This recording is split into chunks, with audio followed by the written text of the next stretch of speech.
That is so a hot. sexy Friday So night, right? hot, The Container yes. Store is sexy. And I think salt and pepper is sexy, right? I mean, I'm Right. telling my age. Right. Probably people being overserved, maybe.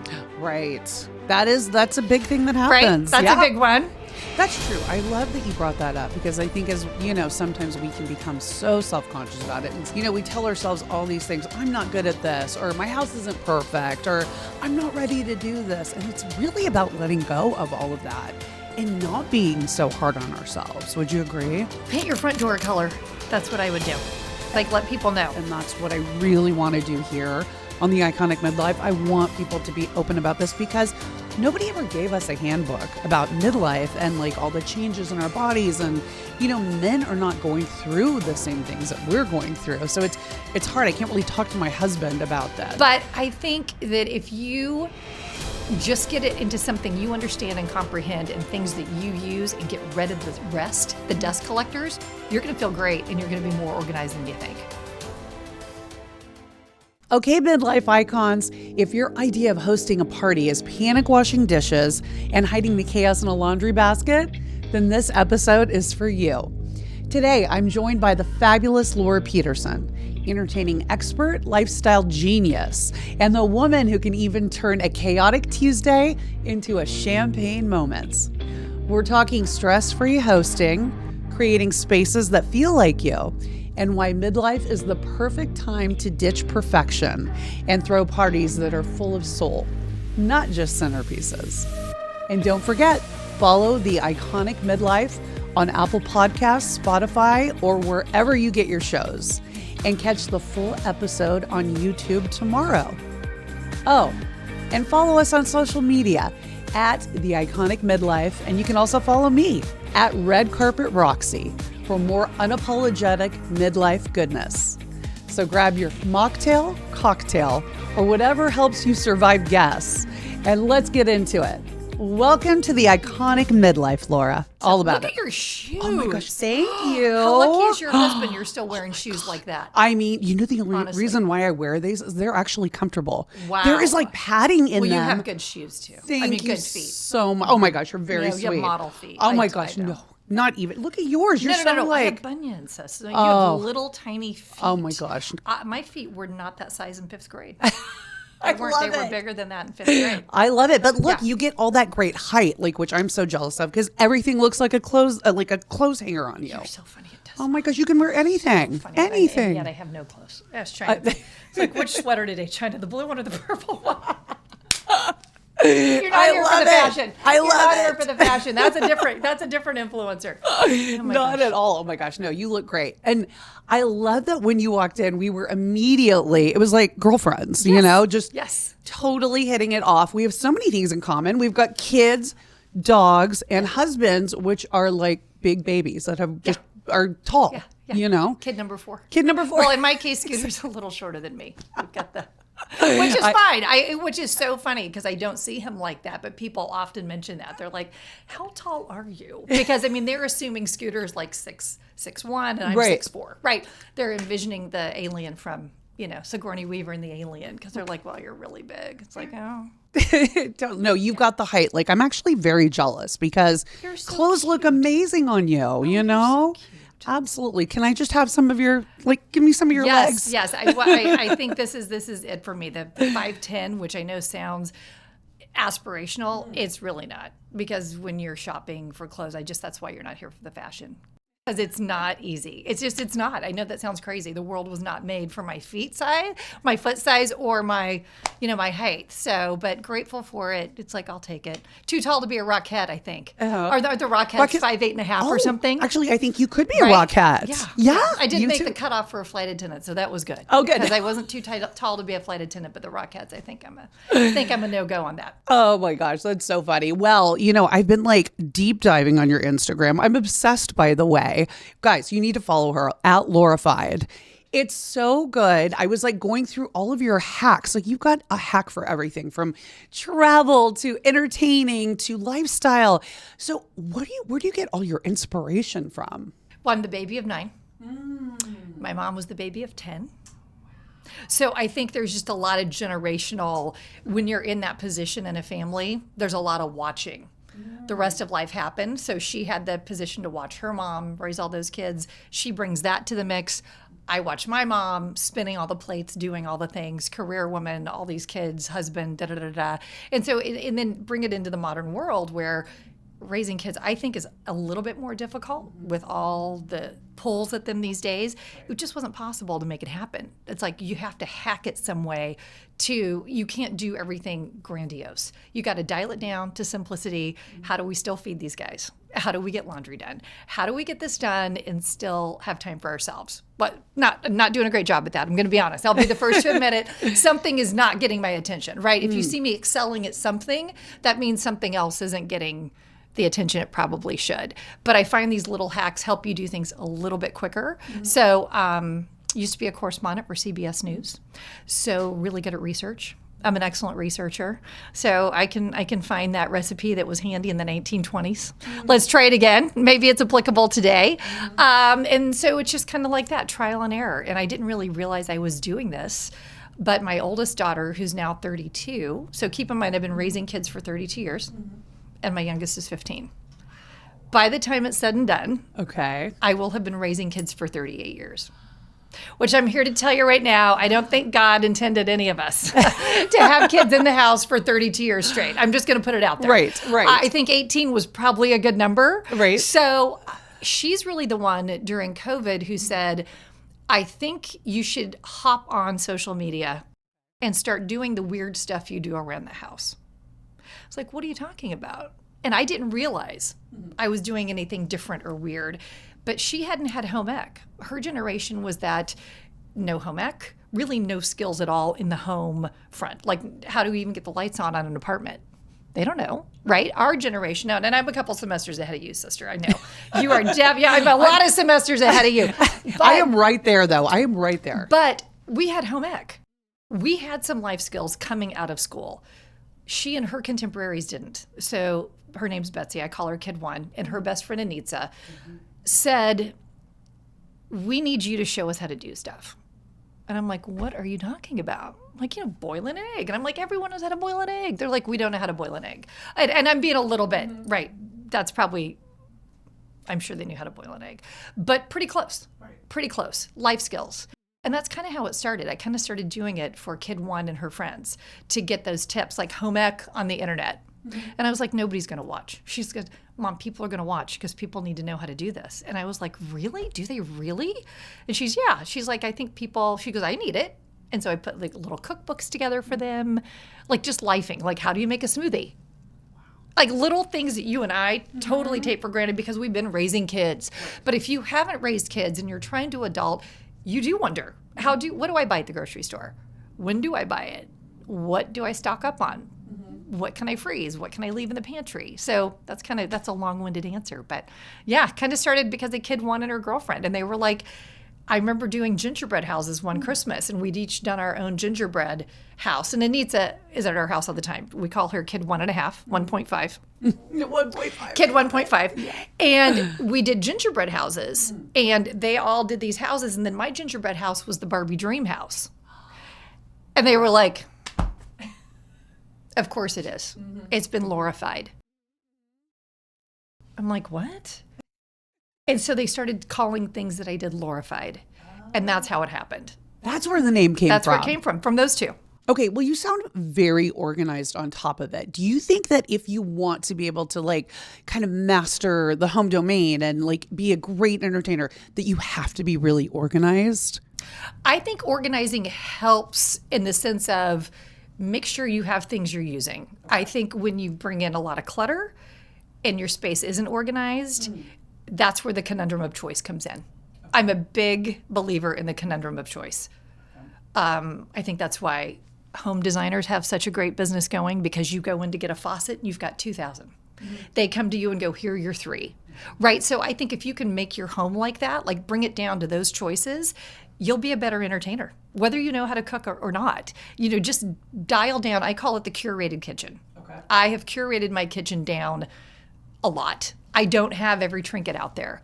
That's why when you're watching my videos, you don't see me using a ton of tools. of random one-off tools. Let's take that baking rack and do something with that baking rack other than just cool cookies and cakes on it.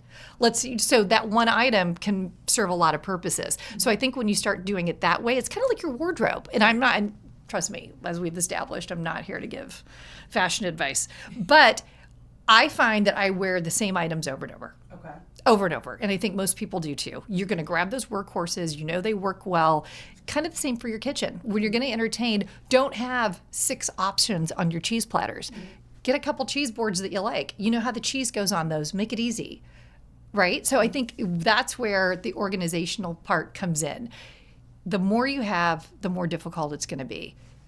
The fewer choices, the more you're going to feel more in flow, if you will. That sounds a little strange. But I mean, you're going to feel less stressed. You're going to be better as a hostess. You're going to feel like I can do this. Right? Absolutely. So I would say bring it down. You don't have to be organized as much as you need to know. I'm trying to figure out a way to say this because that's a great question. I've never been asked that question. The difference between clutter and organization. Okay. So if you like things, my mom loves things. Norma Jean, 94 and a half, going strong. Lives alone, drives, bridge, mahjong, all the things. She loves things. I call them dustables. She loves dustables. I am not a dustable fan. But she knows where they are, and she knows how to use them, but she's good at that. I would go bananas in her house. I would never pull out the willow blue and white plates. I would never. She does. So if you're good at that, then have all the things. If you're more like me and you do better in a calm, clean, tailored down environment, I think that's where the decision comes in. So organize what you're comfortable organizing. So I don't want to tell anyone you got to go buy the kit. You got to go buy, because you see it, right? You drive by the Container Store and boy, that's addictive. At my age, that is sexy. Oh my God, it's that so is a hot. sexy Friday So night, right? hot. The Container Store is sexy. And I think salt and pepper is sexy, right? I mean, I'm telling my age. Right. But I think that if you just get it into something you understand and comprehend and things that you use and get rid of the rest, the dust collectors, you're going to feel great and you're going to be more organized than you think. Okay, here's the thing though. When we have all these things we've collected over time, let's say they stack up, we have kids, you know how things multiply when you've got kids.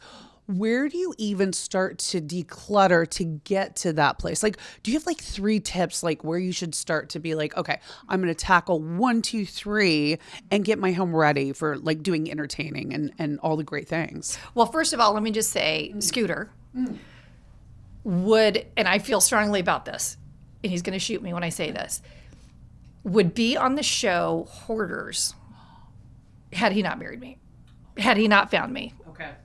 He just doesn't want to part with anything at all, ever. Like he is attached. Okay. Kid 2 is like that. She's very much like that as well. They get very attached to things. My other 2 kids aren't. They're more like me. I'll give you anything. So it's interesting because the universe kind of brings you what you need, right? I was probably a little too streamlined, right? Scooter's like, the problem with you is you organize, and then once we figure out where it is, you organize again. He goes, you can't stop organizing. But he doesn't have any organization. So how do you make all that work, right?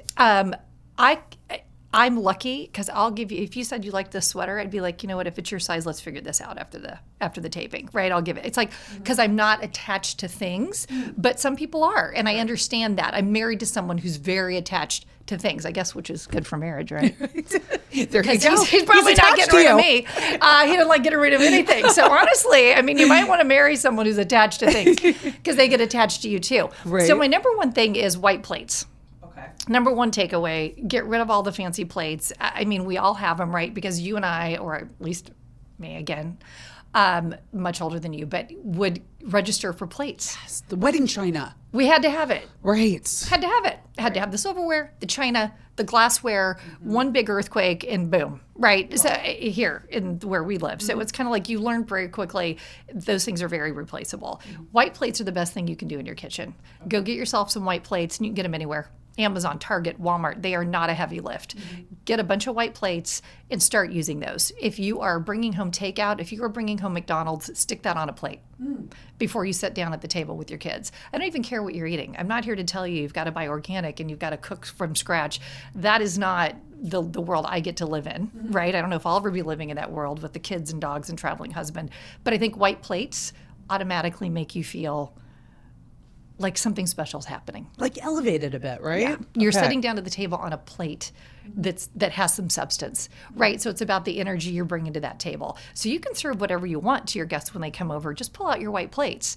No paper napkins. Cloth only? I invested in a ton, and I'm not, and it is good for the environment to not, but I'm not saying it because of that.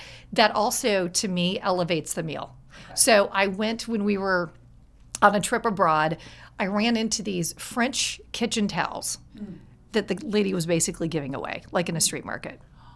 And I look at Scooter and I go, I'm just going to buy a bunch of these. And we're getting rid of our napkins and our paper towel napkin things. And he goes, wait, what? These are kitchen towels. I go, yeah, but we're going to use them as napkins. And they're pretty. And boy, I got to tell you what, you stick one of those down at the plate with your white plate, all of a sudden you're feeling pretty fancy. But you can get whatever you want anywhere. Again, just buy yourself some cotton napkins and do a load every, when you're doing laundry. I buy enough to where I'll just do them in batch, in bulk, so that you're not driving yourself crazy. But it doesn't have to be like a formal, expensive linen that you're ironing. These are wash and dry, fold and done. There's no ironing going on. But I'm telling you, the energy you get from a real plate and a real napkin, you even see it in the kids a little bit.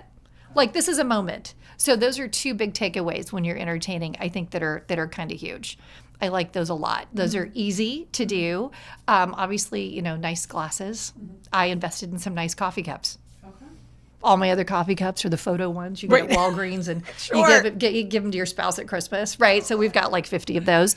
But I invested in like 6 really beautiful, nice coffee cups. So if I'm serving coffee, it just feels better. So figure out what feels good to you.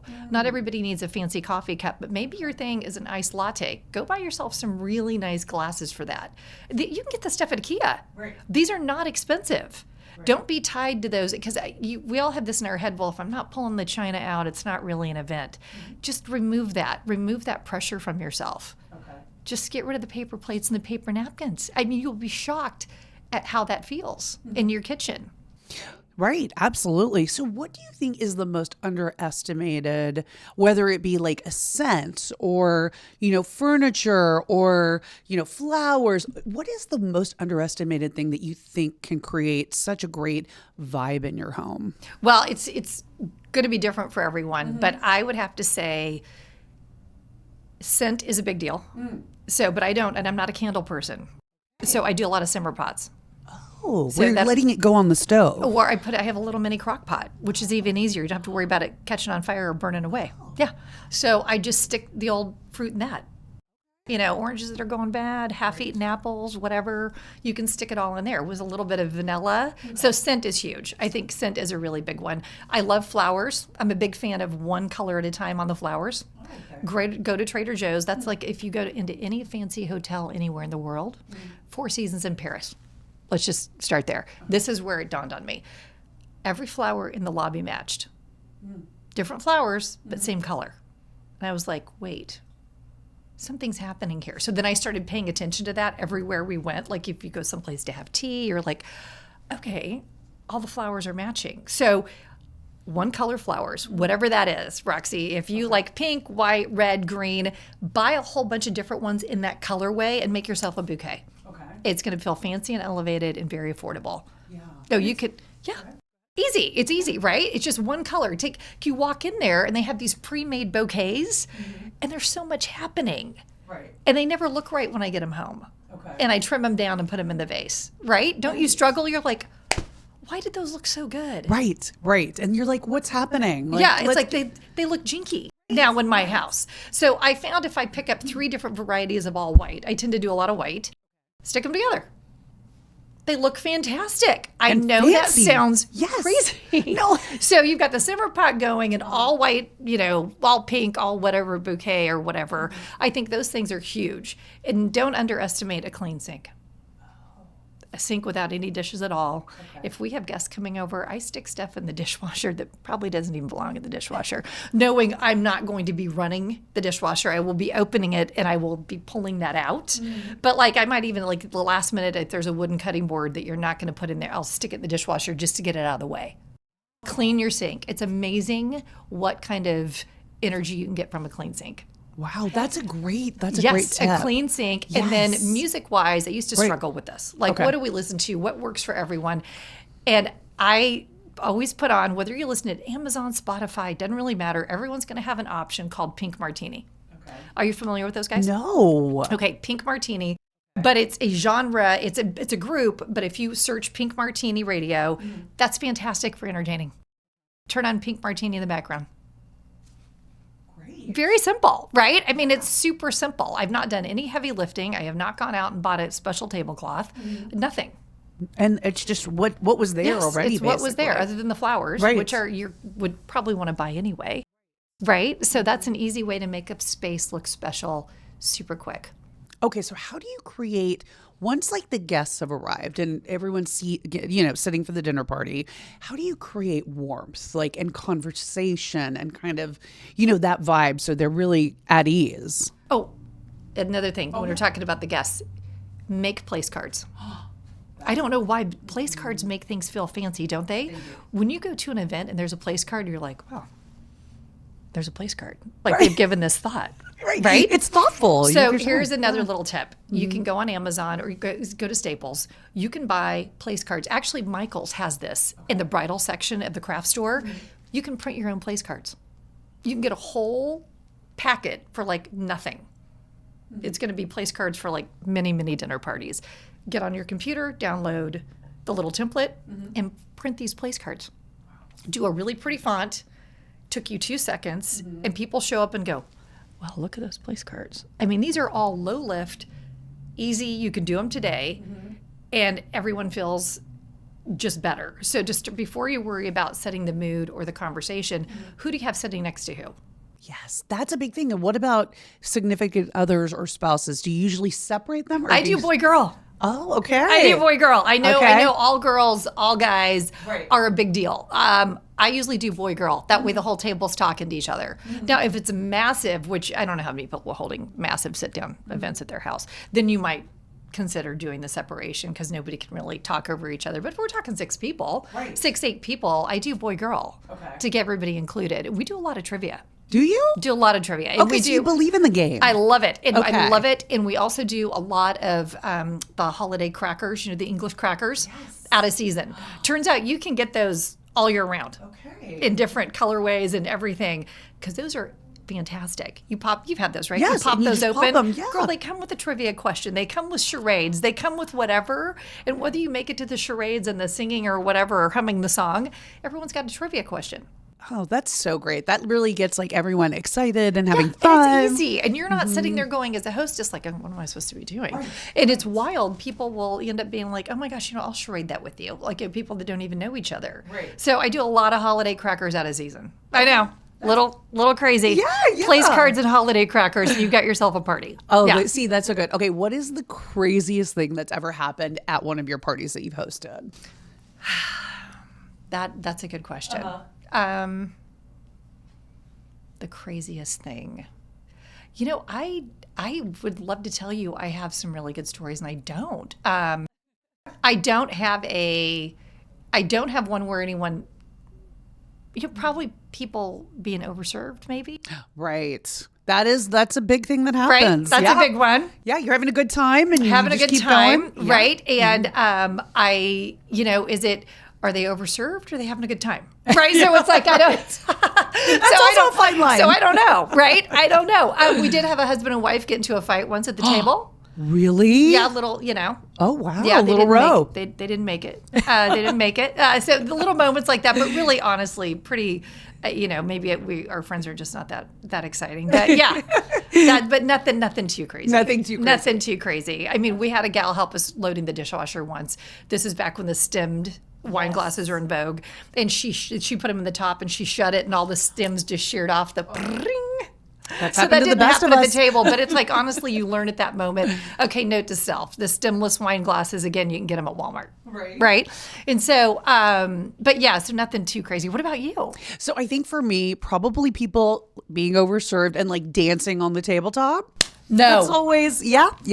Girl, Yeah. I got to come to your party. I know. Come on over. See? You're maybe, yeah. Yeah. You're setting a different vibe. I like it. I'm here for it. I am here for the dancing on the table. Right. my I know. gosh. It might have been me. I don't know. Maybe. I think the other thing is there's so many cell phones now. Right. That's true. I think things have changed a little bit. I think our kids tell great stories about the parties we've held. If I had pulled the kids in, I think they have it from a different lens because they're in the background, like looking around the corner, watching the parties, Right. like we did with our parents, Right. like we did with our Absolutely. parents, where they Yeah. had the martini glasses and the cigs back when cigs were a thing, right? And so, but I do think the cell phone has been an equalizer. Yes. People are on better behavior Yes, most of the time. You know, they're like, okay, we have to behave. They are. Because we don't know where this is going to end up, right? Exactly. You know, it's so interesting too at this time of life. It's like midlife is a lot of times about a reinvention and kind of, you know, letting go of the things that we thought we were supposed to be, right?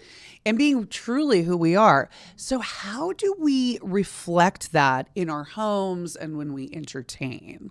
Well, I think, again, this pressure to be perfect. Right. I'm just not on that bandwagon. I think Martha Stewart is super fun to watch. Right. I do. It's not attainable for me. I'm not planting spring peas. I'm not molding my own rabbits at Easter out of chocolate. That's not happening. So I think if we give ourselves permission to have the party even when we think we're not prepared, I think that's huge. Have it when it's not perfect. Everyone's going to love it. You know why? Because they're not doing it. I think people are more grateful and gracious to host than they think. People are grateful someone else is doing it. Someone else has volunteered their house. Someone else is doing the heavy lifting. Prom pictures is a great example. A couple of weeks ago, kid number 2 went to prom. I don't know how this really came together, but we had 48 hours to throw prom pictures for 400 people at the house. So we end up doing it. And I'm here to tell you, it was a big mix of Costco and Dollar Tree. It just was. You've got 48 hours to figure this out. Domino's Pizza out the yin yang for these kids. We had 400 people at our house. And everyone loved it. And people were like, well, this is fantastic. I go, thank you. There's a lot of Dollar Tree and Costco happening here. And they're like, oh, that's so funny. No, there's not. Yeah, there was. Yeah, there was. I mean, Right? if you follow along in stories, you know there was, because you were with me at the Dollar Tree buying the gold napkins, which are one of their class colors. And so I just think people don't see it that way. You see it that way, and you're so judgy on yourself. We're so hard on ourselves. I'm so grateful when someone else raises their hand to do something. And the older you get, don't you find that, Roxy, that you're more grateful someone's willing to do it? And so you're just not, people are not looking at you the same way you are, right? They come, they have a great time. They really don't care what was served. No one's going to be upset you didn't do the bananas Foster. No one's going to be upset that you pulled out the Costco cupcakes. In fact, everyone might go home and go, that was brilliant. Those were delicious, right? So That's true. I love that you brought that up because I think, as you know, sometimes we can become so self-conscious about it. And, you know, we tell ourselves all these things. I'm not good at this, or my house isn't perfect, or I'm not ready to do this. And it's really about letting go of all of that and not being so hard on ourselves. Would you agree? yeah, I think the voice inside your head that's telling you what you think people expect when they walk in the door, I think you just don't need to listen to that. Right? I just honestly do think people are happy to get together. And in the world of social media, where we're all on our phones now and there's less and less getting together, I think people love it, especially, you know, coming through the pandemic, right? We went without seeing friends and we kind of all fell out.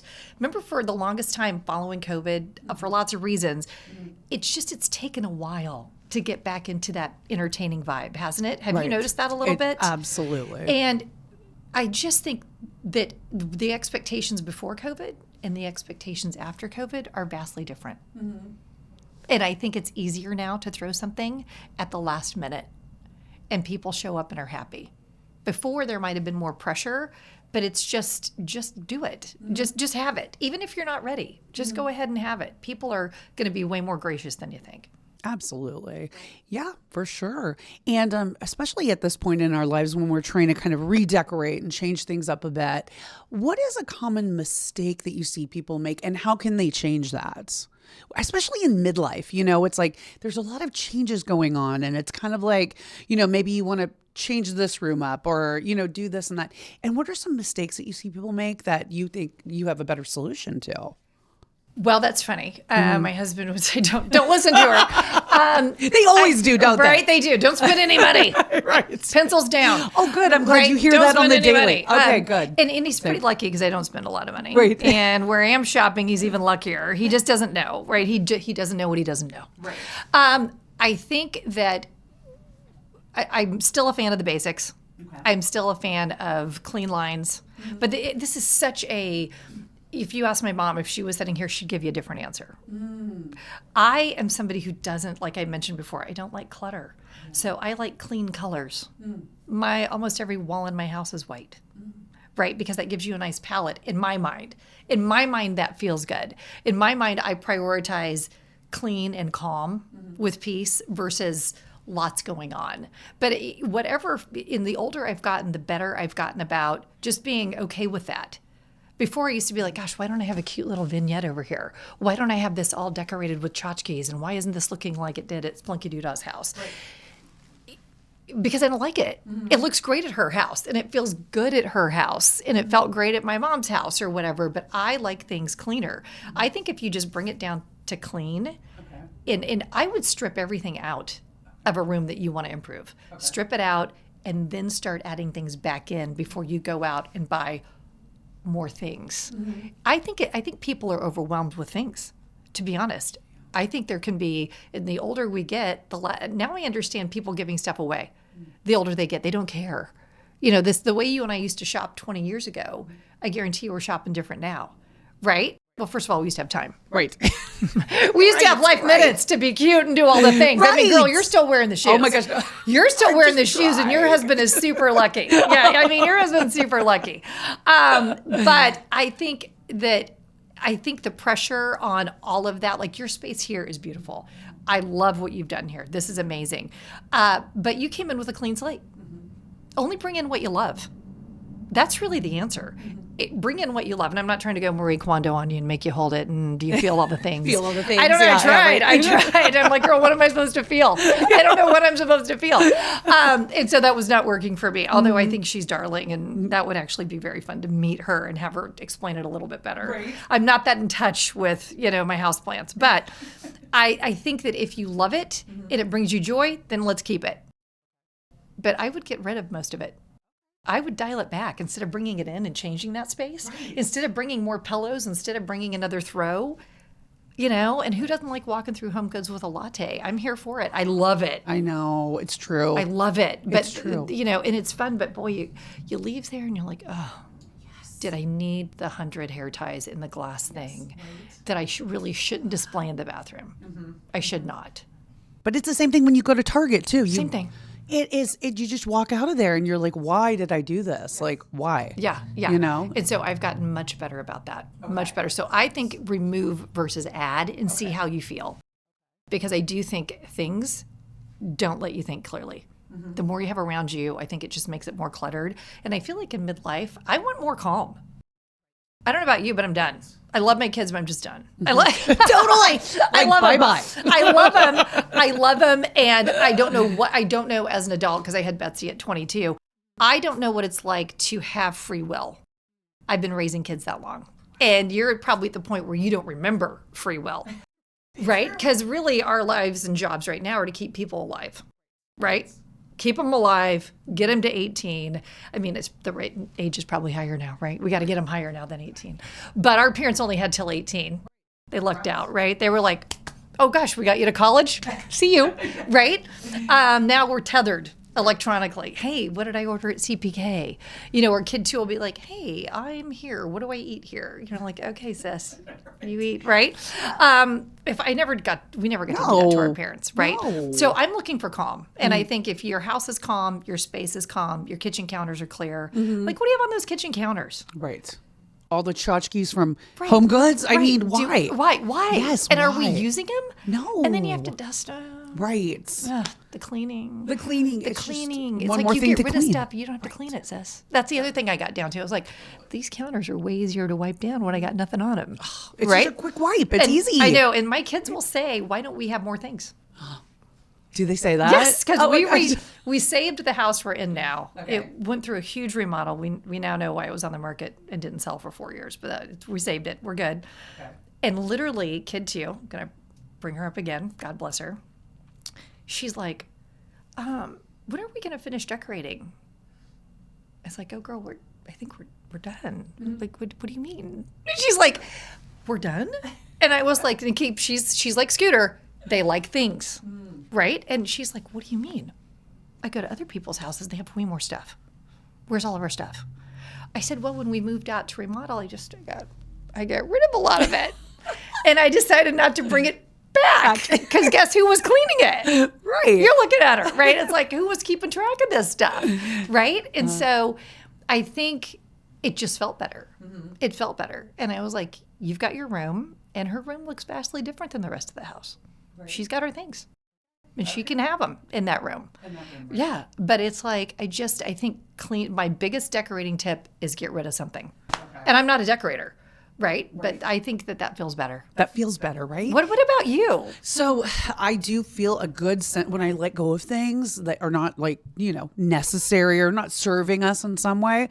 I do feel so much better. I do feel like, the house is more simplified. And I think too, especially with like perimenopause and all the things, my nerves are already more heightened than they ever were, and the anxiety. So when I look around and I see things that are really out of place or messy, it gives me stress.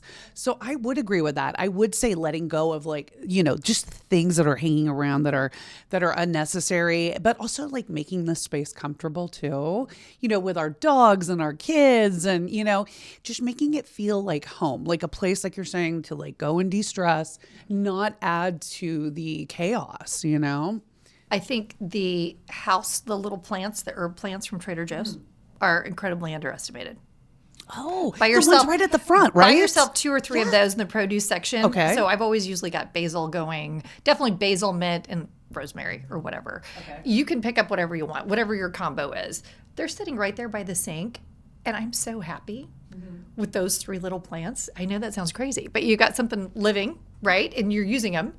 Stick some of that on top of your dinner, and it looks so fancy. So fancy. Even if you're bringing in takeout, right? Yes.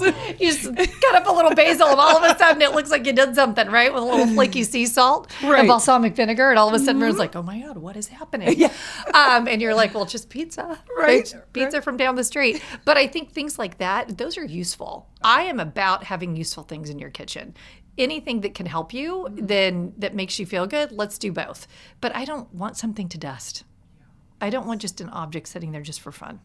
Just collecting dust. I mean, now what do you say to the folks that are, like going through midlife, but maybe it's the sandwich generation. So they're taking care of elderly aging parents. Maybe the parents live with them in the house, and maybe they're also taking care of their kids. So they're kind of caught in the middle, but want to create a special, space in the house for themselves.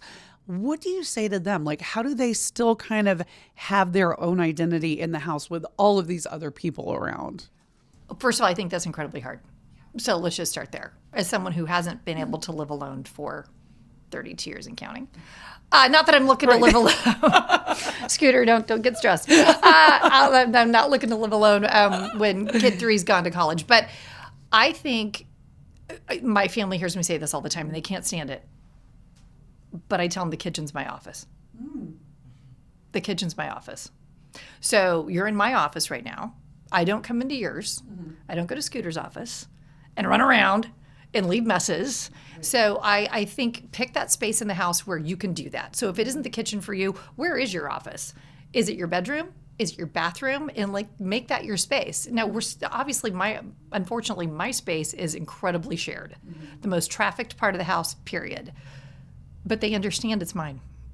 And they understand there needs to be something different happening there. So when I started calling that space my office, it took on a different tone for everybody. They just got it. Right? Yeah. The kids have their bedrooms. Right. So they've got their zone. I don't have any other place that I can go and be alone. So it's kind of like, this is it. And you're in it causing problems, right? Especially since I shoot in the kitchen all the time. It literally is my office. And so can you imagine? They come down, they're like, oh, time for a sandwich. I'm like, I am so sorry. Yeah. I have butter swim biscuits in the oven and the timer's going off in 2 minutes. So if you want to be in the background in your boxers, kid 3, then welcome.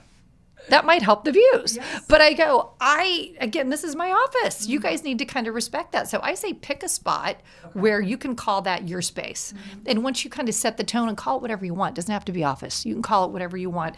They'll see it differently. They'll see it as your space. And I think it's kind of important to give everybody in the house their space. I think it's important so when my mother comes or my father-in-law comes, for them to have their own space, to know that they can keep their stuff. Like Pops, we joke, Pops on the perch in the kitchen at the island. He's got his space. I'm like, okay, Pops, your stuff is here. I've got kids and dogs. It's like, welcome. This is your spot. When people are given spots, the kids have cubbies, right? I don't have a cubby because we don't have enough cubbies, but it was more important for them to have that, right? I think when people have a space and they know they have a space, and it doesn't have to be a whole room, they feel more settled and welcome. Like I can leave my things here. That's a great point. That's a odd little tip, but I do feel like if you can let people know this is all theirs, do what you want with this, they feel better. And they're comfortable. They're comfortable. And they don't feel like they're like, constantly, how do you do this? How did you do that? How did you want this? It's like, doesn't matter, Pops, just leave your stuff here. Right. That's a good point too. Yeah, you're right. Because when people come over, they're like, should I do this or should I do And it's like you're half the time answering questions. Well, the minute someone walks in your door, shoes on or off. Where do I leave my purse? Do you have a coaster? Do you use coasters? Are they still a thing? Like, it's like, you've got all these iterations of what you're, trying to be to them because you're trying to be a good guest. And it just isn't super comfortable if you're staying for many days or you live there, right? So it may be your house, but they're your family. They're your family. Right, it's like the dogs. Yes, I know the dog. That's the thing. How do you keep organized with dogs? Because we have 2 and, they kind of have, and they kind of have free reign a bit. They do what they do. So what about for pet owners and pet parents? Well, I mean, that's a good one. Their toys are everywhere. I'm not going to lie to you. And as much as I want to pick them up, I've got one that works all day. Tiger works all day. He's working all day. Tippy lounges. And so she doesn't really have a job. But Tiger has a job. And Tiger does believe his job is moving the toys around the kitchen, the family room, everywhere. It's really funny. We joke. Tiger's going to work. And by the way, he is smaller than her. And they eat the same amount and they're the same size, but he's thinner. He's thinner because he's always working. He's like on it always all working. The time. Yeah, it's really funny. And so I will pick it up and he's got the cuddle cups. So we do our best there. And then you stick them on the cuddle cups. The dogs are like, I don't know why, but our pets just get a hall pass. Yes. They just get a hall pass. The best you can do is a bin for them. The best you can do, right? There's nothing you can do there. They just bring so much joy. They do. Right? They do. You're right. They get a whole pass. They get a whole pass. The dogs are different, right? Because they're there for you when you need them. They'll let you hold them. They'll come up to you. They're not treating you like everyone else in the house, right? Right. Exactly. They're a little different. They can talk back all they want. They get to do what they want, right? Yes. And they're such great little vacuums. Yes, they are. Yeah. I mean, drop a piece of food, it is great. Gone in half a second. Yes, it's like they're so handy. Yes, they're so handy. Yeah. They're the best. So also, like for a woman who's trying to get her spark back in the house, especially at this time, what is like a playful fun tip that you can recommend? Like she wants to kind of get like maybe settle her identity and really kind of like, change things up and kind of just put a stamp on her own house. Like what is like a playful way that she can kind of figure out what that is if she doesn't know what it is? Are you talking from an aesthetic or from a personal? Like from an aesthetic.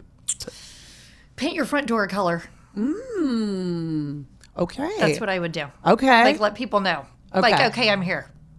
Yeah, I love painted front doors. Do you? Do you have a painted front door right now? It's black. Yeah, it's black. Love that. But I mean, I've had red over the years. I've had gray. I just, painting your front door a color. I think red was my favorite. Our neighbors wouldn't be happy now if we did that. But our house before, we were able to paint the front door without neighbors weighing in, which is wild, right? Which is wild. I can't believe neighbors get a say in things like that. Yeah. It's like, it's your house. But we live in LA, sister, so people get to chime in a lot on things. I'd say paint that front door. That's a great tip. I know, isn't that crazy? Because it's kind of like you're making your statement on your house from the very beginning.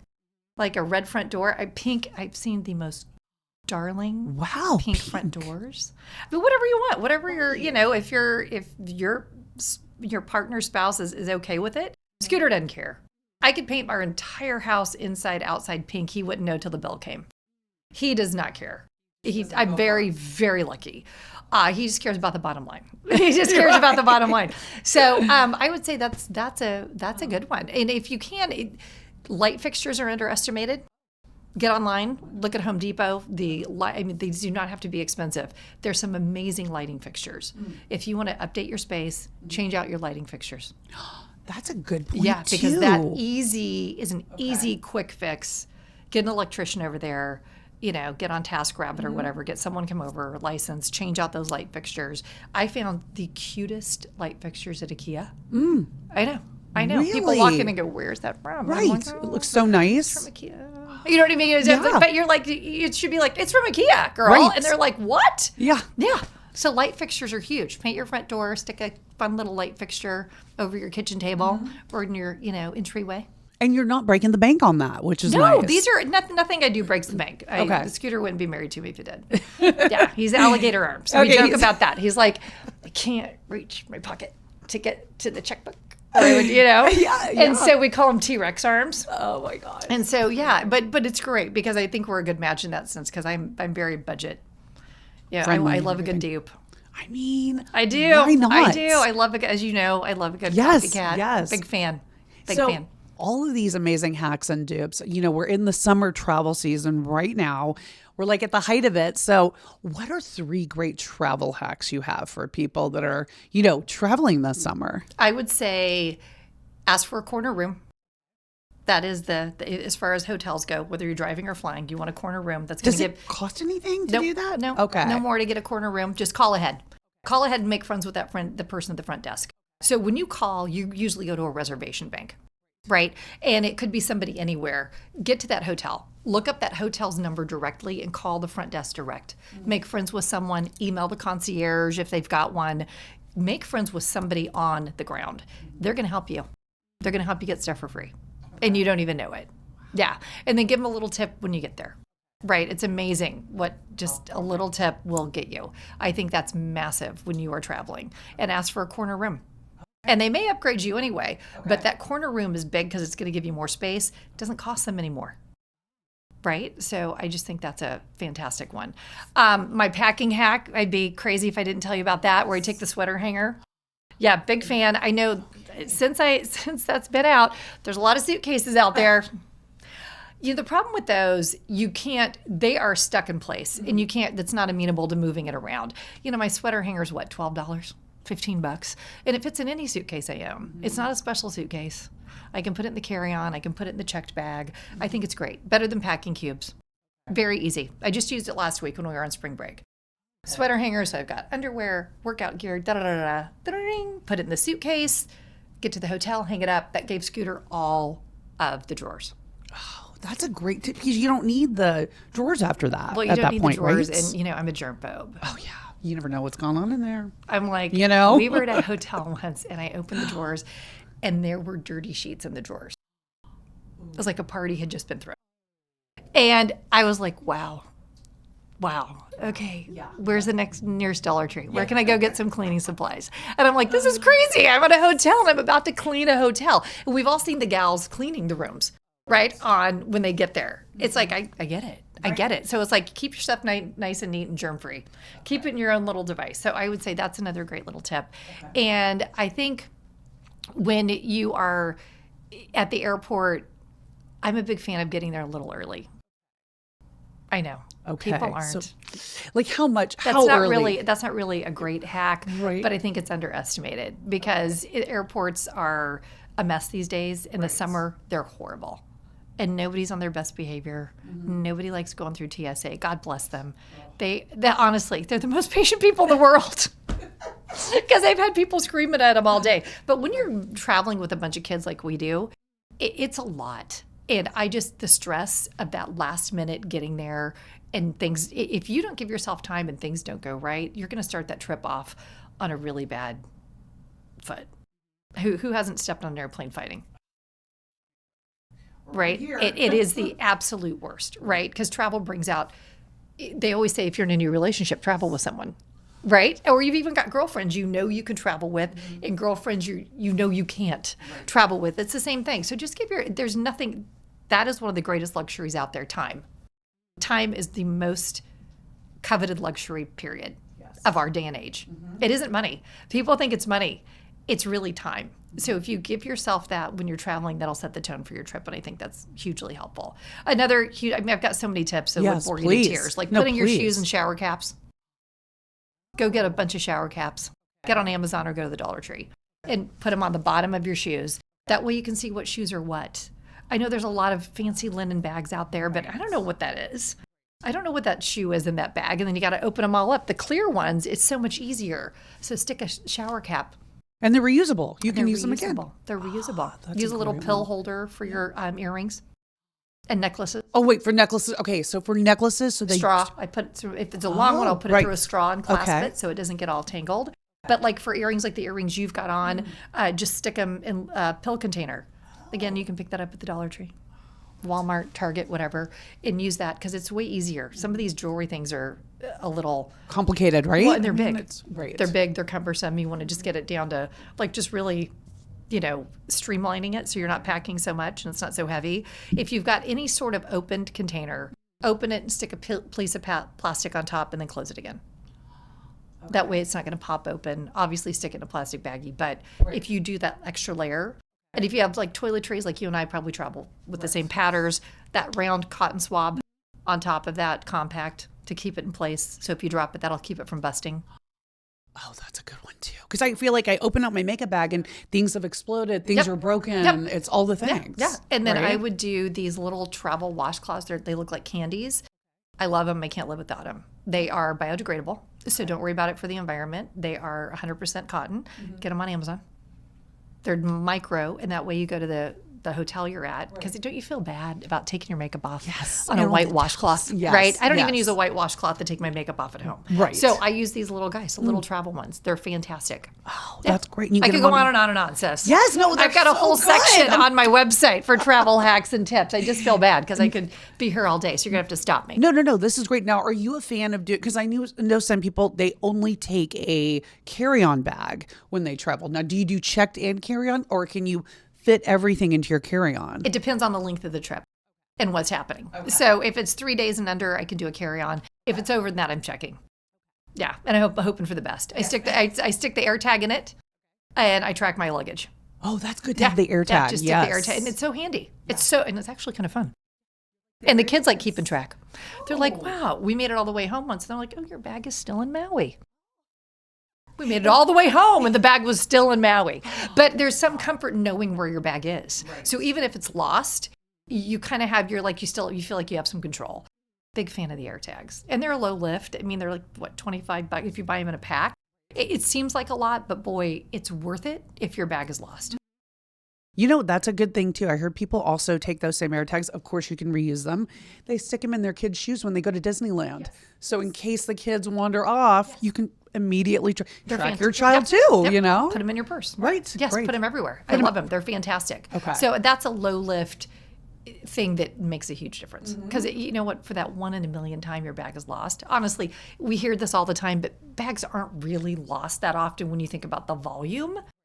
But when it's yours, it matters. It matters. Yes. It matters a lot. And you were on that phone with the airline. Yeah, you were like, where is my bag? Where's my bag? And so I just think it was nice knowing the only time it's been lost, and we travel a lot, I knew where it was. And I could help them. And you could help them. And I was like, well, it's still at the airport. They're like, really? How do you know? It's saying it was on the plane. And you're like, no, it's at the airport, girl. Yeah.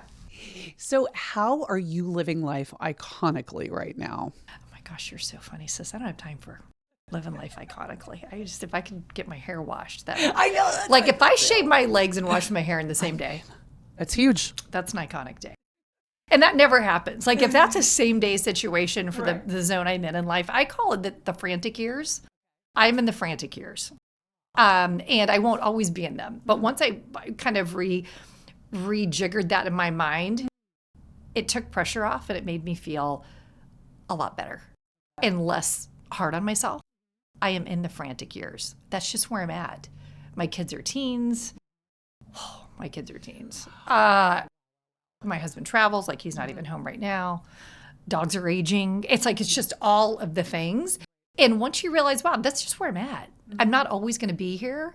I think if you can do that, to me, that's kind of iconic because it took me a long time to get there. It took me a long time to just finally be okay with being okay, if that makes sense. Accepting where I'm at right now is the best advice I can give someone. Accept where you are right now. You're not always going to be there. You can switch it up. I can do something different when the kids leave the house. They're not always going to be here. It feels like it, doesn't it?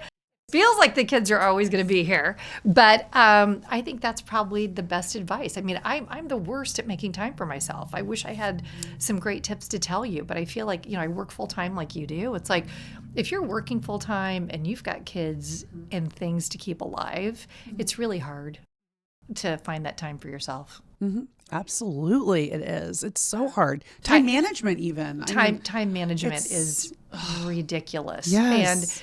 And used to be the answer was I'll just sleep less. And then you hit midlife and you're like, whoa, wait. Oh no, I need that sleep. Well, I can't sleep less. Wow. Okay, right. that sign. Remember that billboard? Right. You can sleep when you're dead. Yeah. What was that around here? Like 15 years ago for like some gym company. Mm-hmm. You can sleep when you're dead. Wow, no, you can't. It's like, no, as you get older, you have to have sleep. I think something that helped me, and I know this isn't what I'm here for. I have many other people that can speak on this. But I think figuring out, going through perimenopause and now menopause, the bioidentical hormones for me changed my life. Game changer, total. Game changer. I'm here for it. If that's what you need, boy, they're helpful. And I'm not a doctor. I don't know who needs them and who doesn't need them. But for me, wow. When my doctor figured that out, well, he knew. I mean, when he suggested it, did the blood work and dialed me in, it's amazing. Like, okay, now I'm okay being in the frantic years. Before those bioidentical hormones, I probably wasn't because I wasn't feeling like I was in control. But, super cute Dr. Lekos. Oh, we love him. Him. Right? Over there in Santa Monica, dialing that in. It's like, I love that. Yeah, no, it's true because it's like, everything changes and your sleep is better. Your sense of peace probably even. I mean, just feeling in your own body again. Because I think that's a big part of it is like, sometimes I feel like I'm not even in my body. I'm like, what body is this? Yep. What's happening? You know? And I think the thing for me with the hormone replacement has been I'm able to sleep. Okay, that's huge. That's huge. Yes. There are no hot flashes, right? It's like, so little things like that, it's amazing how that moves the needle, really. And I'm like, why are we suffering through this? Right? Why are we? Luckily, again, as the baby, I've got sisters who've come before me. And luckily, one of my sisters go, oh my God, game changer for me. Bioidentical hormones.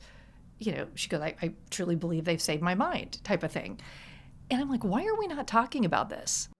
Why didn't you tell me you're on bioidentical hormones? We are not talking about it enough. And I think now it's more in vogue to talk about these things and let people know. They're like, oh, how are you making all this happen? You're going through menopause like the rest of us. And it's like, girl, I'm through menopause. But, I've got help. I'm supporting this. Right. I didn't suffer through it. I wasn't like, give me a leather strap and let's just do this. Right? Totally. I mean, how about you? I mean. Yeah, no, I think it's so important, like you're saying, to talk about it. And that's what I really want to do here on the Iconic Midlife. I want people to be open about this because nobody ever gave us a handbook about midlife and like all the changes in our bodies. And, men are not going through the same things that we're going through. So it's hard. I can't really talk to my husband about this. It's other women. So I think that, I think I am right on that cusp of, investigating myself, like bioidentical hormones and things like that, but I do think my sleep is affected, and just, feeling in my body and trying to figure out what is going on. But it's interesting, when I test for the hormones, the hormone levels say they're quote unquote within normal range, which, could mean, many different things. But so, yeah, I think I'm really about to really start, jumping into that pond, because, I don't like to not sleep. I don't like to feel tired when I wake up in the morning, I don't like to have like the night sweats and all that kind of stuff. So I feel like that's right there. Like I'm jumping into the pond, Well, and I think I saw something the other day along these lines that isn't just the physical changes that are happening, but mentally, and again, I'm not a doctor, I need to keep saying that.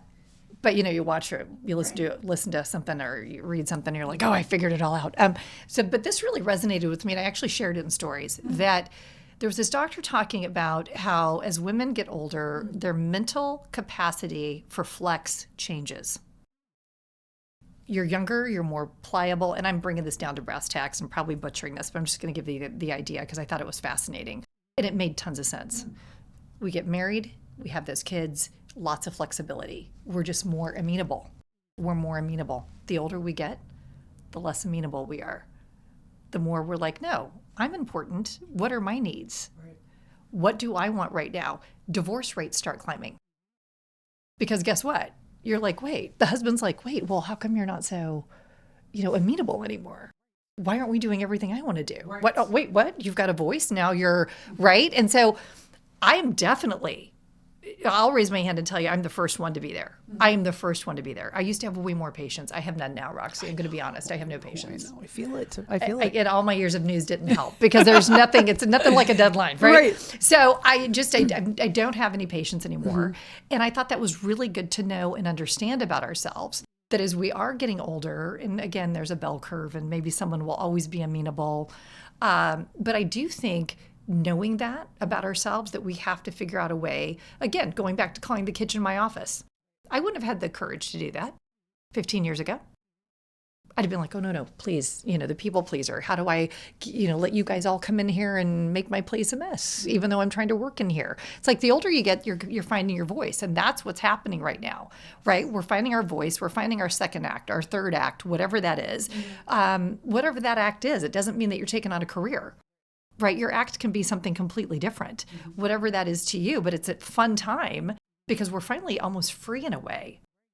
I don't know how to explain that. It is a very freeing thing, where you realize, I think free will, when someone said, then free will comes into play. It was like a light bulb went off in my head. I haven't had free will. And if you're raising kids and you've got a husband who's from the 1950s, the Leave It to Beaver era, it's like, you haven't had free will. Girl, it's coming. Sis, you are about to have free will, and it's so exciting. And then you top that with some bioidentical hormones, and you're like, what in God's great earth? Recipe for success. I won the lottery. Right? So I think I think there's a lot of fun things to look forward to right now. And I wish I had something Madonna iconic-y to share with you, but I just think that is really the most exciting thing that's happening. You do feel less importance on things, less importance on looks, less importance on the things that we thought mattered. And they did matter when you're trying to get a mate, right? They did matter when you were in those years. They don't matter now, right? They matter less and less. I'm not saying let yourself go and don't ever look good for your husband and shave your legs. I'm still shaving my legs. Right? We're all shaving our legs. But I think that is probably the best moment about these years, right? Are you feeling that a little bit? I mean, obviously with this podcast, you're onto something, sis. Oh my gosh. You're ahead of the curve here. Thank you. Yes. I mean, I definitely feel like I'm giving fewer fucks, basically. Yeah. Really. That's actually a good bumper sticker. Right. Isn't it? Giving fewer fucks. Actually, let's get some shirts. Right. You need to sell that merch. That's honestly exactly what I think I'm gonna we've got do. coffee cups and shirts and sweatshirts happening. I'll take a crew neck sweatshirt. Okay. I'll send it to you. I got you covered, girl. But yeah, no, I think it is. It's really finding your voice and stepping into your power, and just really being comfortable in who you are. And it is such a wonderful time. And I think there is still a lot of life to live, at this point and going forward, But I'm curious, what kind of advice would you give to your 25-year-old self? I think, and for those that have followed along in my stories, at 25, we were all lining up in LA to get implants. There was a time when that was a thing. And I think Baywatch was popular. 90210, the pressures of looking good and the whole thing. So I signed up, I did it. I gave into a lot of those things that we thought we had to. And, a couple of years ago, I had to have the implants out. So that was a journey. And I do wish I had known that I was enough. I didn't feel that. I absolutely did not feel it. I gave into all of it. I gave into all of society. I gave into the Baywatch effect. I gave into all of that. That we had to be in this box to be accepted. Turns out you don't. Turns out you don't. And I think that would have been my best advice. Don't do it. You don't need the implants. You don't need this. You don't need that. Still need the hair color. Yeah, right? I'm not crazy. I'm not crazy. I'm not good. Right. But I mean, and it's fine if you don't color your hair. I'm not saying you're crazy if you, me personally. It's like, I think just knowing that whoever you are fine. You're fine where you are. The universe has a plan. It's going to work it out. I've been basically left at the altar at one time in my life, a couple of weeks before the wedding, huge wedding canceled. It's like, and guess what? I'm fine. I'm fine. It all comes into play. A single working mom for a decade. Guess what? I'm fine. She's fine. At the time, you don't think you're fine. At the time, you're like, oh my gosh, what am I? By the time I was 25, I was getting implants and I was a divorced single working mom. I'd already been married, divorced, getting implants because I thought, well, maybe that'll be the thing. Maybe that'll do it. Turns out none of that matters. None of that matters. So I think just knowing, and I know it sounds so trite, you are enough. We see that everywhere, right? It's everywhere. It's in the coffee shop below you, right on their mirror. You are enough. And you really don't care or know what that means till you're older. Right? But you are exactly the way you're supposed to be. You are exactly the way, God planned it, the universe planned it, whatever your belief system is.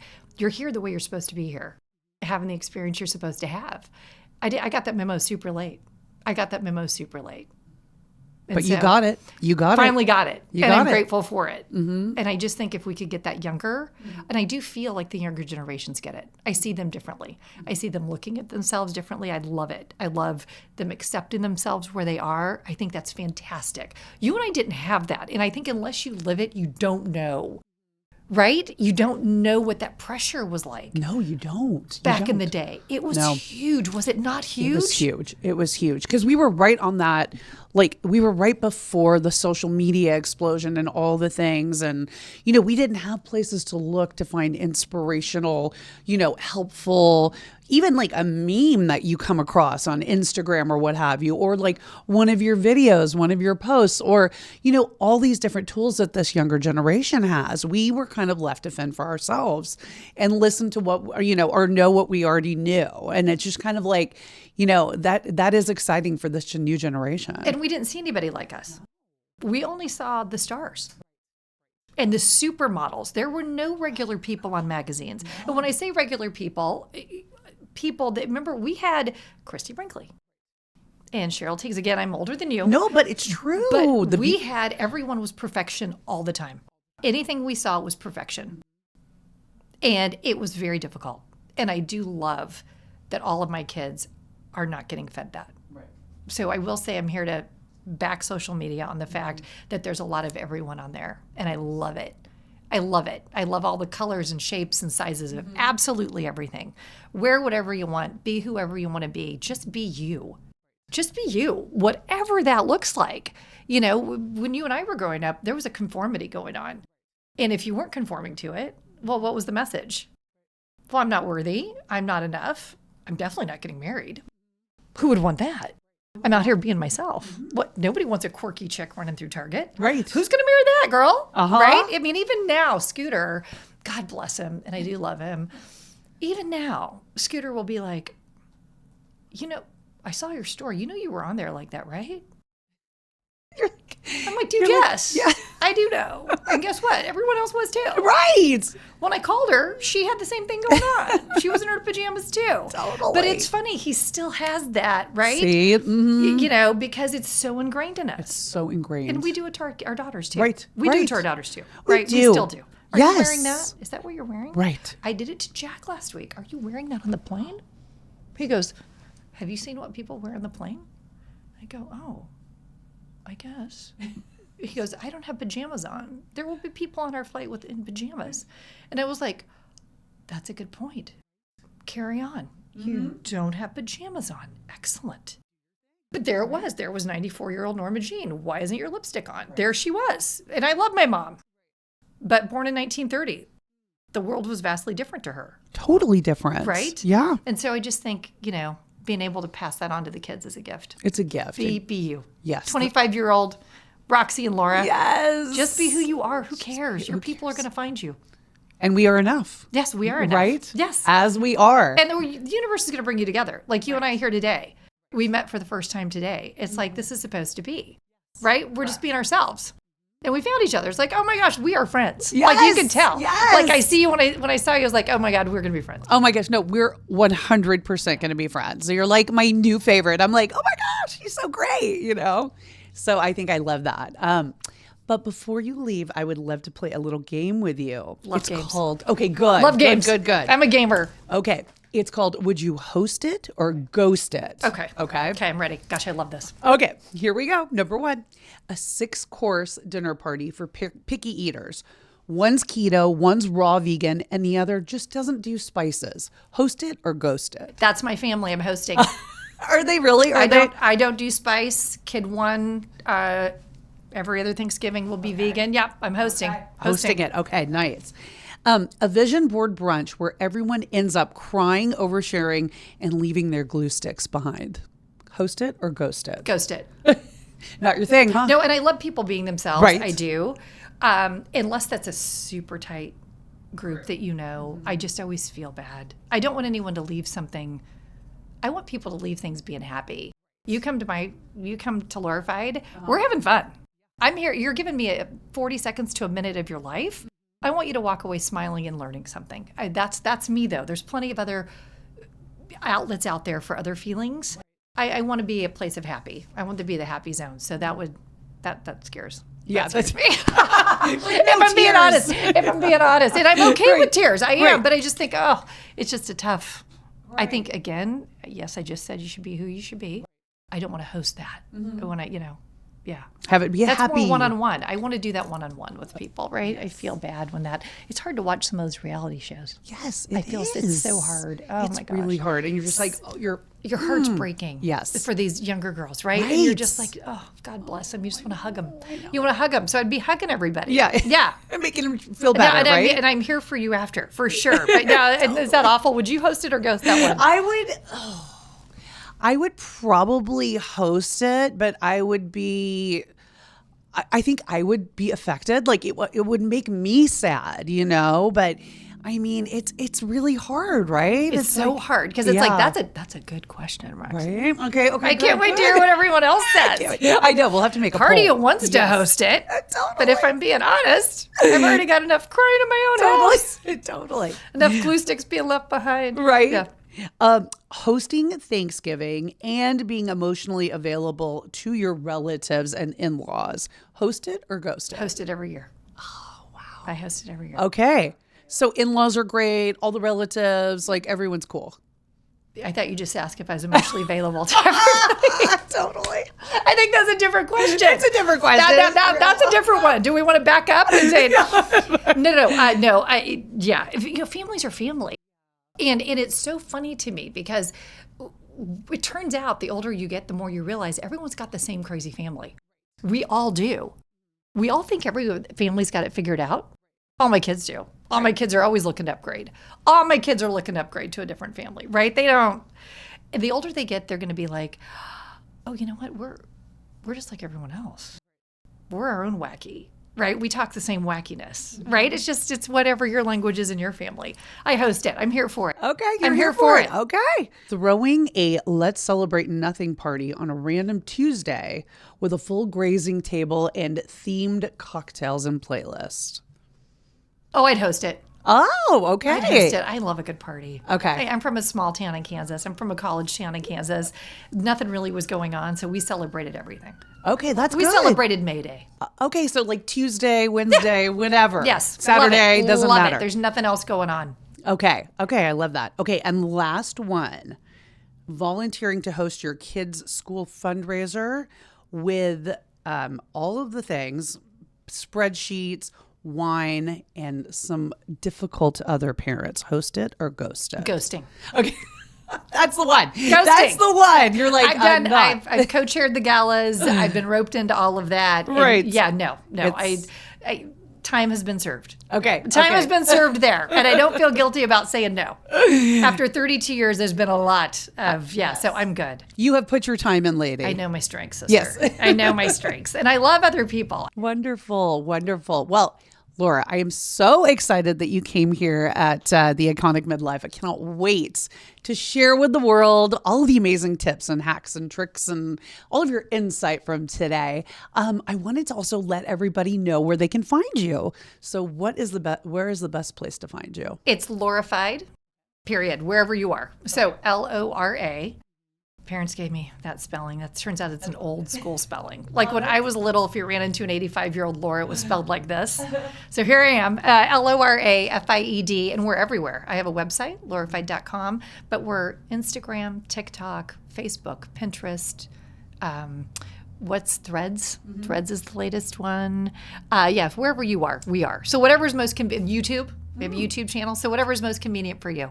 Lorified.com. That is wonderful. You guys definitely follow her. You'll get the best tips, tricks, hacks for entertaining, home, travel, lifestyle, all the things. You are the cutest, Roxy. Oh, thank you so much, Lora. You're the best. Thank you for coming on the Iconic Midlife. Thanks for having me. This was a blast, sister. I can't wait to go to lunch with you. Yes. Oh my gosh. We're going to have all the things. Yep. We have so many plans. Love it. Love it. Thank you. If you needed permission to stop over-hosting, overthinking, and over-apologizing for your throw pillows, consider this your sign. Lora just reminded us that great entertaining isn't about impressing people. It's about connecting with them. And midlife, that's our magic zone. Make sure you follow the Iconic Midlife wherever you get your podcasts, and head to YouTube tomorrow to watch the full video episode. And hey, let's keep the party going. Follow at the Iconic Midlife and at Red Carpet Roxy on social media for behind the scenes laughs and midlife fire. Until next time, keep it bold, keep it fun, and keep it iconic. Thanks.